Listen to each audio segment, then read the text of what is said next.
Je me suis demandé comment faire connaissance. Quoi de plus simple que de faire une tier list. J'ai eu l'idée de faire une tier list en avance que je vais un peu expliquer le plus rapidement possible parce qu'il y a quand même pas mal d'animés. Évidemment, je tiens à préciser que c'est que mon goût. J'ai 2 ans de retard, mais on va voir ce que ça va donner. Avant de commencer, je vous rappelle juste que je fais toujours ma route pour les 1000K et que comme One Piece, je fais des petites îles, des petites étapes. Et la première étape, c'est que je lance un concours pour gagner 2 figurines à partir de 200 abonnés. J'arrive bientôt à 100 abonnés là, il reste 100 abonnés. Avant le 30 janvier, il faut que j'ai 200 abonnés pour lancer le concours. Ensuite, au bout de 500, il y aura un nouveau cadeau à gagner, au bout de 700 aussi, et au bout de 1000, un plus gros cadeau à faire et j'aurai atteint mon objectif. N'hésitez pas à vous abonner, surtout partagez la vidéo pour que d'autres personnes puissent s'abonner et pour participer au concours. Merci pour tout. On commence tout de suite. Gate est très bien parti selon moi, c'est vraiment bien, c'est un animé de Netflix que j'ai adoré regarder au début, mais le problème c'est que c'est redondant, que c'est cliché de ouf et que ça finit en harem multiracial. Et ça me dérangerait de le revoir à cause de ça. Blue Exorcist, alors là, il va y avoir des débats, mais j'ai pas du tout adhéré au délire. L'idée est bonne, les scènes d'action sont bonnes, le reste n'est pas à la hauteur. Je prends pas de plaisir. Ensuite, il y a Astérix War, bah moyen, parce que voilà, il n'y a pas trop besoin de justifier pour celui-là. Je pense que c'est un animé que tu regardes sans trop te fouler, genre tu le regardes, t'es là, ouais, tu fais des trucs, tu joues avec ton téléphone, tu parles à ta meuf, tu fais un truc. C'est pas un grand chef-d'œuvre et je pense pas qu'il y aura de suite. Todorama, je sais jamais les noms. Je l'ai regardé après mon animé de romance préféré, il m'a fait bien pas le figure et je trouve ça chiant les choses qui sont dès le 2e épisode, on sait comment ça va se finir. On suit l'évolution des sentiments des 2 personnages qui s'évitent pendant 24 épisodes, je trouve ça chiant, j'aime pas du tout cette démarche. Les graphiques sont pas forcément très beaux, et du coup j'ai même pas fini. Bitoom, que je me souviens, il y avait des choses qui étaient pas mal, intéressantes, mais l'animation sont pas foulées, l'histoire de romance est un peu chelou, et l'animation n'est pas belle. Donc voilà.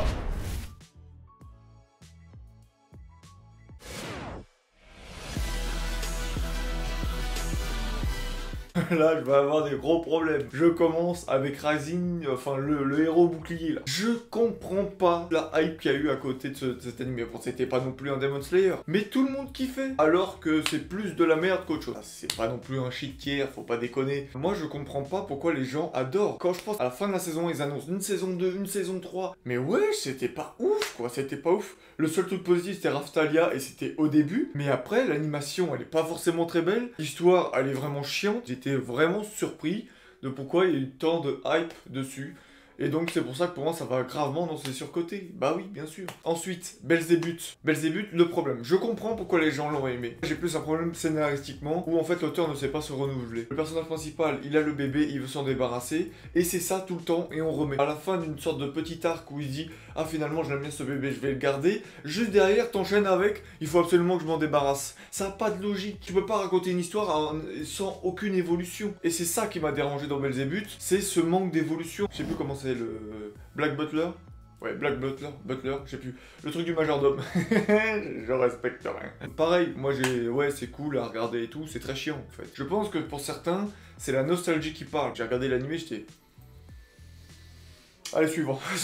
SAO. Alors, SAO, c'est encore un problème différent. Je comprends toute la hype qu'il y a eu. La hype, pardon, qu'il y a eu. Mais c'est comme un soufflé, c'est bien monté. Et après, là, maintenant, c'est catastrophique. Quand je vois la dernière saison, j'en ai fait une vidéo. Du coup, voilà, ça vaut pas plus qu'un 6 sur 10, hein, je suis désolé.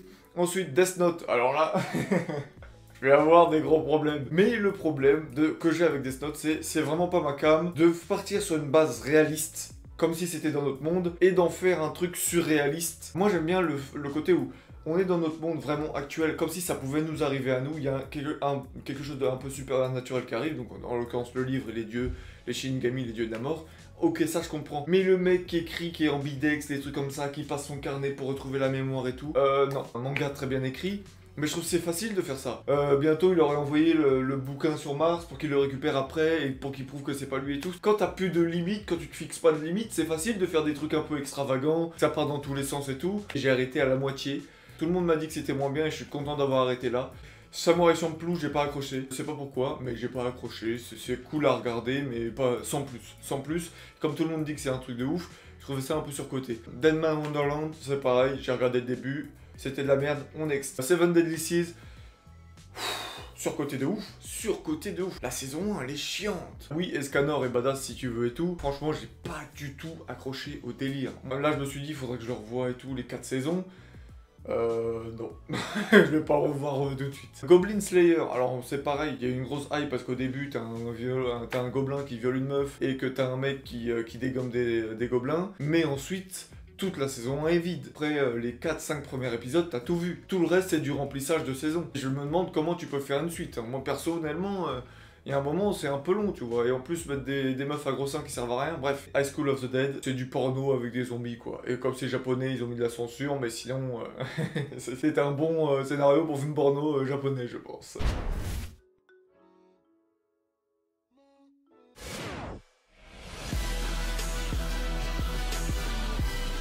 Dr Stone, c'est vraiment très bien, et c'est pas loin du très bon. Cependant, j'attends juste de voir la saison 2. Je trouvais ça très drôle, c'était fascinant d'apprendre. Au début, j'ai eu un peu de mal. Un petit démarrage un peu long. Dès qu'il commence à être tout seul, à redécouvrir les autres personnes, c'est vraiment intéressant. Moi, j'ai pris énormément de plaisir à regarder. Là, je vais m'attaquer sur un gros truc, je vais avoir un problème. Les deux Naruto. J'ai découvert Naruto il y a 2 ou 3 ans. J'ai pas toute cette nostalgie d'un de mes premiers animés ou d'un de mes premiers mangas que j'ai vu. Je l'ai vu, je les ai enchaînés. Enfin, ça m'a pris en 4 mois, j'ai tout regardé, tu vois. Force est de constater que c'est pas mauvais. Il y a des choses qui sont oufissimes avec Haru.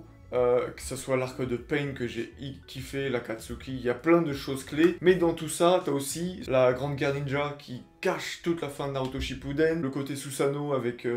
Enfin, des gros monstres et tout, là, c'est parti trop en couille. Orochimaru, le gars, il y a pas... C'est le seul mec qui a pas une limite de pouvoir. Il peut être autant... À un moment, il se fait éclater par tout le monde, et à un moment, il est intouchable, même pas... Il pourrait être 4 Kage contre lui, il pourrait rien faire contre lui. Et Sakura, qui est moi une déception, pas comme beaucoup pensent que juste c'est un personnage de merde, non, j'en veux plus à l'auteur qui en fait un personnage de merde, c'est ça que j'en veux. Parce que, je suis désolé... Sakura, tu peux faire tellement beaucoup plus avec. Le personnage est très bien construit de base, je suis désolé. Donc voilà, il fallait que je me justifie un peu plus sur celle-là. High School DxD, c'est mon ecchi préféré. C'est un de mes premiers animés aussi. Il est ouf sur ces 3 premières saisons. La première, j'adore. La deuxième aussi. La troisième, j'ai un peu plus de mal, mais je reste dans le délire. Et par contre, je le mets en bon parce que la 4e saison, qu'est-ce qu'ils ont fait? Toute l'âme de l'animé, ils l'ont... niqué. La 4e saison, c'est un ecchi softé, j'appelle ça. C'est-à-dire qu'on est quand même, on était sur du ecchi plus moins de 16 ans, mais on était plus sur du moins de 17 et demi, tu vois, on était vraiment très limite. Et là, tu m'en fais un ecchi moins de 12, quoi, genre... et les personnages, ils ont perdu tout leur charme. Rias, pour moi, un des top 10 des personnages les plus beaux féminins dans les 3 premières saisons. Sur la 4e saison... Non mais sérieux. Et oui, je sais, je reste souvent sur le fait, les conditions des femmes et tout. Quand tu regardes High School DxD, tu sais pourquoi tu regardes. Tu sais que tu vas regarder des seins, tu sais que tu vas regarder un mec qui se prend pas la tête, il va taper d'un partout, il fait un harem. Je sais que je regarde ça. C'est fait pour, donc c'est mon choix, c'est moi qui ai voulu regarder ça. Black Lagoon, j'ai pas pu le mettre dans très bien parce qu'il y a des fois où je comprenais pas tout simplement. Des fois, il y a des épisodes qui soit servent à rien, soit sortent de nulle part. La relation avec Revi, le personnage principal, est très bien faite. Avec les autres membres de l'équipe sont super bien faites aussi. Mais il y a des épisodes, des fois, où tu comprends pas d'où ça sort et ça sert à rien. Ou ça nous perd plus qu'autre chose. Kiss Never, j'adore cet animé par rapport à son milieu. Il a une fin plutôt de merde. Mais avant, par contre, le détail de la relation entre les personnages est très très bien. Et l'idée de connecter tout le monde est super géniale. Steins Gate, alors... Pour beaucoup, ça se trouve, il sera en très bon. Le problème que j'ai avec Steins Gate, c'est le démarrage. Même là, c'est ce qui m'empêche de le revoir encore, parce que j'aimerais le revoir pour me remémorer encore mieux. Les 12 premiers épisodes, mais tu veux te pendre, c'est long. Le premier, je m'en souviens, j'ai mis 2 ou 3 fois avant de me dire, vas-y, force-toi jusqu'au bout. Ça fait sens ensuite dans l'histoire. Mais qu'est-ce que c'est dur, bordel, hein. Mais voilà, sinon après, c'est un très très bon animé. Ensuite... Dragon Ball Z, c'est pareil. Dragon Ball Z, Dragon Ball, j'ai pas vu. Plus je le regarde, moins je l'apprécie. Plus ça va, plus je me dis que c'est du bourrinage et tout. Mais t'es obligé de forcer de constater que ça a marqué l'époque, son impact sur la société mondiale, son impact sur les autres animés. C'est quand même un des padrés, donc t'es obligé de te mettre dans le bon. Mais c'est vrai que quand tu réfléchis maintenant, avec toutes les œuvres que t'as maintenant, c'est normal qu'il soit pas dans un top 10 par exemple. Moi je suis pas choqué si tu me dis que Dragon Ball Z est pas dans un top 10. Faut un peu différencier la nostalgie avec l'œuvre. Et vous allez voir plus haut, je vais me contredire parce qu'il y a des choses qui me rendent nostalgique que je mets plus haut, qui méritent pas forcément. Comme moi pareil, je l'ai pas vu forcément dans mon enfance, je l'ai vu beaucoup plus tard. J'ai pas eu cette nostalgie, c'est pas non plus un chef-d'œuvre non plus quand t'es juste objectif sur l'œuvre en elle-même. Princesse Mononoke, alors... Comment dire que j'ai un peu de mal avec Princesse Mononoke dans le sens où je pense que je suis trop vieux maintenant pour ça. J'apprécie pas sa juste valeur, je pense. C'était beau, l'animation, mais elle est encore plus belle que certains animés qu'on a de nos jours. Ça a quand même un lourd sens de la moralité dans ce film, mais il faut avouer quand même que c'est pas le film qui m'a transcendé. Kill la Kill, son seul défaut pour moi est l'Eshi, qui n'a rien à voir dans l'œuvre, qui ne sert strictement à rien, mais qui, au niveau de l'action, envoie graphiquement du très très lourd. Et il est vraiment pas trop connu en fait. Ensuite, Food Wars, c'était vraiment super bien au début sur les 3 premières saisons. Et ensuite, c'est de la surenchère sur la surenchère. Et heureusement que ça s'est terminé, mais il faudrait que je finisse. Mais c'était un peu trop. Black Clover. Alors, Black Clover, c'est pareil, c'est plutôt cool. C'est bien fait, il y a quelques défauts dans les histoires. C'est pas le meilleur shonen, mais c'en est un très bon quand même. Je trouve que c'est une bonne nouvelle génération, donc je le mets dans bon parce que voilà. Kuroko Basket. Alors, cet animé, il m'a donné envie de faire du basket. J'ai fait du basket grâce à cet animé. Mais j'ai essayé de le revoir et force est de constater que c'est quand même un peu chiant dès que c'est hors des cours de basket. Donc ça casse pas non plus 3 pattes à un canard, comme on dit. Donc c'est pour ça que je le mets en bon. Ensuite, qu'est-ce que c'est que ça? Ah, je voulais le mettre pour le fun. Keijo. Et moi, j'ai trouvé ça drôle. Je vais pas en dire plus. Ceux qui ont vu savent, ceux qui n'ont pas vu... Regardez, vous allez savoir, j'ai trouvé ça dans l'idée, au moins on sait pourquoi on regarde, on y va, donc j'ai trouvé ça très drôle. Ensuite, Overlord, alors là, franchement, j'aurais écouté que mon cœur, je l'aurais mis déjà dans la catégorie très bien. Overlord, c'est très très lourd, moi je kiffe Overlord, tellement il a du charisme et tout. C'est un truc de ouf, je pourrais faire une vidéo entière sur Overlord, donc on va pas plus s'affairer. Mais bon, lui il mérite, moi ça serait que mon cœur, il serait déjà dans les très bien sur un 8-9 sur 10 quoi. Mais bon, bref, j'ai été essayer de penser à me dire, pose-toi un peu. Log Horizon. Log Horizon, pour moi, c'est les préquels de SAO, c'est mieux écrit que SAO, mais ça n'a pas l'animation qu'il faut, et les caractères, les personnages principaux, et les caractères en général, sont beaucoup moins marquants et badass. Mais ça a un meilleur potentiel que SAO, et quand tu regardes ces 2 saisons, c'est mieux que les 2 saisons de SAO, il n'y a rien à dire dessus.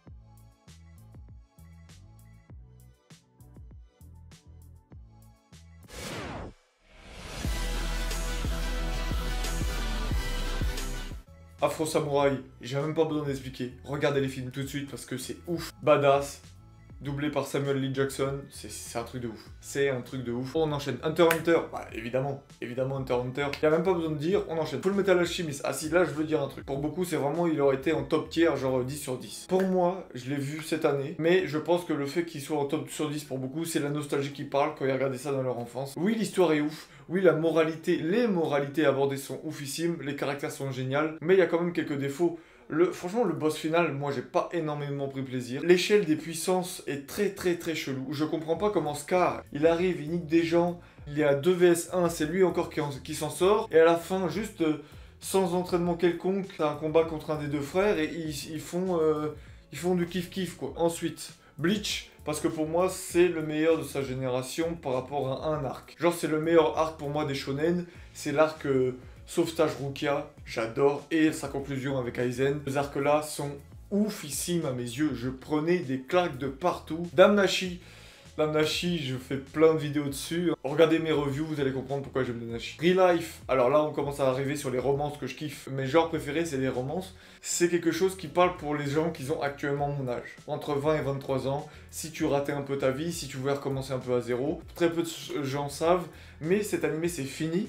Il y a 4 OAV supplémentaires en plus de la première saison. Ça se voit qu'ils voulaient faire mieux, mais ils ont fait comme ils ont pu et j'ai trouvé ça passable comme fin pour quelque chose de rushé. Donc c'est pour ça que je me rends très bien parce que c'est énormément de plaisir. Ensuite, un truc qui est très peu connu. Bokura Okawa Imatsutsu. Oufissime. L'animation pour l'époque, l'histoire, la drôlerie, c'est une des comédies que je préfère le plus. La romance, franchement je veux pas vous spoiler du tout, allez le voir, bordel. Allez le voir, c'est 12 épisodes. Au pire vous me direz, oh t'avais tort et tout, c'était de la merde. Mais c'est pas possible, c'est pas possible. Demon Slayer, j'en parle pas, hein, on sait pourquoi. Si je le mets pas plus haut, c'est parce que il n'y a pas de saison 2, donc j'attends. One Piece, objet très bon parce que voilà, sa longévité, comment c'est écrit, comment c'est pensé. Je fais partie de ceux qui ont décroché One Piece parce que je trouve ça très répétitif depuis bien des années maintenant. J'aime toujours regarder de temps en temps, mais c'est pas un truc que je suivrai toutes les semaines, j'arrive pas. A Silence Voice, mon deuxième film préféré je pense, qui m'a touché au plus profond. J'ai chialé devant, pas le premier visionnage, mais le deuxième ou le troisième j'ai chialé. Parce que tu te dis waouh, quand même... c'est beau. Noragami, pas assez connu à mes yeux, j'ai l'impression que beaucoup connaissent, mais pas assez en fait.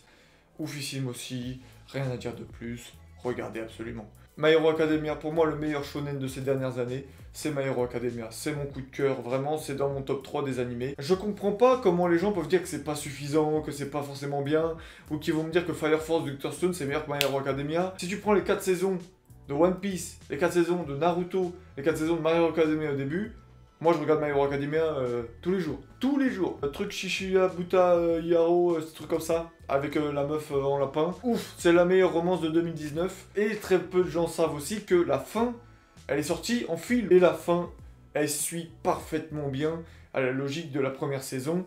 Et toute l'histoire, quand tu la prends au complet, elle est magnifique. Grimgar, j'en ai parlé dans la vidéo Netflix. C'est vraiment ouf par rapport à son animation. L'histoire, c'est vraiment un isekai si ça arrivait vraiment dans ta vie actuellement. Donc c'est pour ça, c'est ouf. Fairy Tail, je vais avoir des gros problèmes. C'est mon animé d'enfance, c'est le premier animé lequel j'ai commencé. Les musiques étaient oufissimes, vous m'enlèverez rien. Ça a commencé sur Direct Star, c'était ouf. Malheureusement, force est de constater que je sais que ça a fini mal. Je sais tous les défauts qu'il y a, je sais le fanservice qu'il y a, je sais. Mais c'est mon premier animé, vous pourrez pas me l'enlever. Vous pourrez pas me l'enlever. Il y a des openings de ouf, il y a des OST de ouf, il y a des combats de ouf, des personnages de ouf. C'est voilà. Ok, je sais, j'en fais un peu trop, mais c'est le seul nostalgique que j'ai mis. Je sais qu'il mériterait peut-être un bon, pas un très bon. Et oui, de le mettre devant Dragon Ball Z et devant Naruto, c'est une insulte, mais je m'en bats les couilles.